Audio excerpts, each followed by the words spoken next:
Halo sobat-sobat guru semuanya, jumpa lagi di channel Natalius Nata, channel yang berkaitan dengan informasi seputar guru dan pendidikan ya.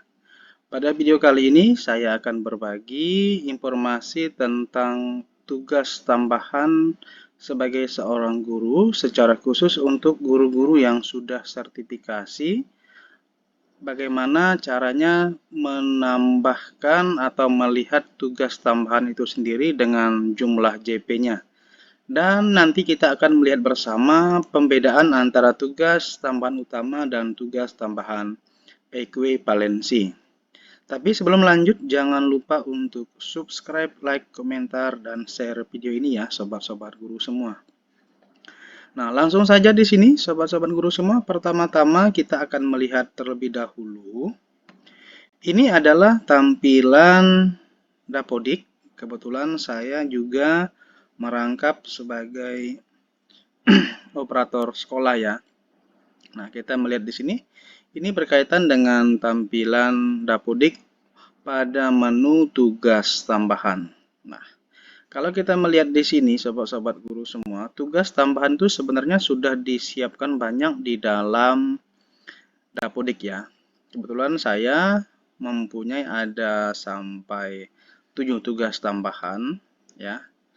Kemudian kalau kita lihat bersama, pilihan-pilihan untuk tugas tambahan guru untuk melengkapi jumlah supaya bisa 24 jam, kita bisa melihat bersama di sini ya.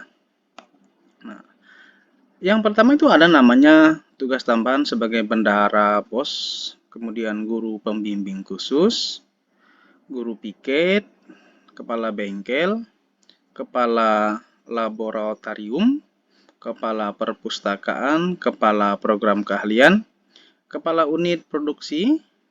Kemudian kita juga bisa melihat lagi ada ketua LPS P1 untuk SMK, koordinator bursa kerja khusus SMK, koordinator laboratorium, pelaksana PBJ, pembina ekstrakurikuler, pembina OSIS, pembina pramuka putra, pembina pramuka putri. Kemudian juga ada pengurus organisasi tingkat kota atau kabupaten, pengurus organisasi tingkat nasional, pengurus organisasi tingkat provinsi, penilaian kinerja guru, tenaga perpustakaan, wakil kepala sekolah humas, wakil kepala sekolah kesiswaan, wakil kepala sekolah kurikulum, kemudian wakil kepala sekolah sapras. Dan masih ada juga berkaitan dengan tugas tambahan koordinator pengembangan PKB ataupun PKG. Dan yang terbaru kemarin berkaitan dengan tugas tambahan sebagai koordinator P5. Nah, ini adalah daftar-daftar tugas tambahan yang memang sudah disediakan dalam tampilan menu pilihan di dalam Dapodik pada menu tugas tambahan ini. Nah, sekarang yang menjadi pertanyaan kita, sobat-sobat guru semua, berapa jumlah JP dari masing-masing tugas tambahan yang sudah disiapkan di dalam Dapodik itu sendiri. Nah, untuk melihatnya kita bisa bersama-sama membuka pada Permendikbud tahun 2018 yang ada pada nomor 15 ya. Nah, kalau kita melihat di sini, sobat-sobat guru semua, sebenarnya untuk jumlah jamnya itu kita bisa melihat ada di pasal 4 ya. Di pasal 4 ini, ya itu ada di ayat yang ke-7. Nah, tugas tambahan sudah disampaikan di sini, tugas tambahan yang melekat pada pelaksanaan tugas pokok sesuai dengan beban kerja guru sebagaimana dimaksud dalam pasal 3 yang tadi ya, di atas tadi. Nah, tugas-tugas tambahan sebenarnya di sini sudah disampaikan ya. Ada yang tugas tambahannya itu 12 jam. Ya, ada yang 12 jam. Ini termasuk tugas tambahan yang utama. Kemudian juga kalau kita melihat ada di dalam ayat yang kedua, ya, ada tugas tambahan juga yang sifatnya hanya 6 JP. Dan ada juga tugas tambahan yang bersifat hanya 2 JP. Nah, ini yang sifatnya 2 JP ya, bahkan ada yang 1 JP juga tersedia di sini. Jadi tidak semua tugas tambahan itu bisa 12, bisa 6, bisa 2, dan 1. Tetapi pada video ini sebenarnya saya hanya menitik beratkan pada uh, tugas tambahan yang utama dan ekuivalensi. Nah, kita juga bisa melihat bersama-sama pada salinan Permendikbud nomor 15 tahun 2018. Sebenarnya, sobat-sobat guru semua, tugas tambahan juga yang bersifat ekuivalensi ini sifatnya adalah yang wali kelas ya, 2 JP atau 2 jam. Kemudian pembina OSIS juga 2 jam. Pembina ekstra juga 2 jam. Kemudian koordinator PKB dan PKG juga 2 JP.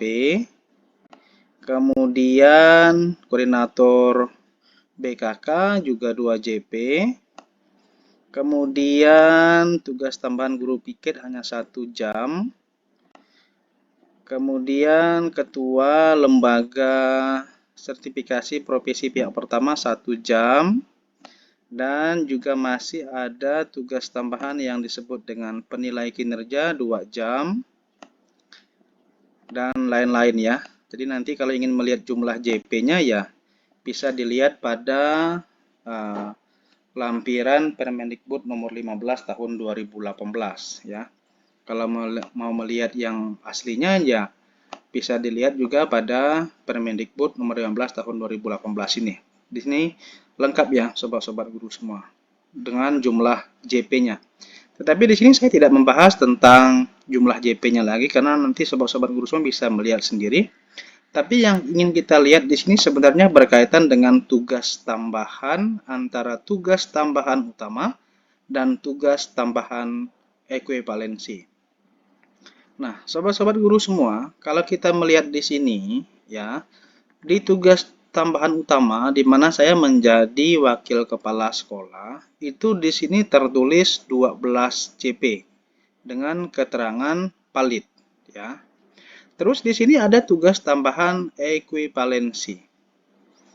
Yang tadi saya sampaikan, saya banyak melakukan atau memiliki tugas tambahan lainnya tapi bersifat ekuivalensi. Ya. Bahkan di sini keterangannya tidak ada jumlah JP-nya ya. Padahal kalau kita melihat tadi dalam salinan ya dan dalam Permendikbud tadi jumlah jamnya ada, tapi kok di sini tidak muncul begitu ya. Nah, mengapa seperti itu sobat-sobat guru semua? Ada keterangan di bawahnya ya, bahwa di sini dikatakan tugas tambahan ekuivalensi akan diproses setelah perhitungan kebutuhan guru. Dan dikatakan di sini, tugas tambahan ekuivalensi tidak dihitung sebagai penambah jam jika, nah yang pertama, guru mendapatkan tugas tambahan utama. Yang kedua, kelebihan guru pada mapel yang diampu. Dan yang ketiga, bukan pada sekolah induk. Nah, di sini sobat-sobat guru semua, penyebab tugas tambahan ekuivalensi ini tidak tertera jumlah JP-nya ya karena apa? Karena saya sudah memiliki tugas tambahan yang utama, yaitu sebagai wakil kepala sekolah. Ya, jika di tugas tambahan utama ini saya tidak menjadi wakil kepala sekolah, maka di sini akan muncul jumlah JP-nya ya, sobat-sobat guru semua. Misalnya di sini muncul 2, ya di sini juga muncul 2, di sini muncul 1, di sini muncul 2, di sini muncul 2. Tapi karena saya memiliki tugas tambahan utama, di sini makanya kosong ya. Nah, kemudian juga harus dipahami tugas tambahan yang ekuivalensi ini tidak akan berlaku jumlah JP-nya jika kita juga diberikan tugas tambahannya pada sekolah yang bukan sekolah induk kita ya. Jadi sekali lagi sobat-sobat guru semua, yang sebenarnya lebih utama kita itu memiliki tugas tambahan yang utama karena memang sudah pasti dia memiliki 12 JP. Sedangkan untuk yang tugas tambahan ekuivalensi, jumlah JP-nya akan kosong jika kita memang memiliki tugas tambahan yang utama di sini. Nah, semoga ya video ini bisa membantu sobat-sobat guru semua yang masih mencari informasi terkait dengan tugas tambahan guru ya bagi guru-guru yang sudah bersertifikasi.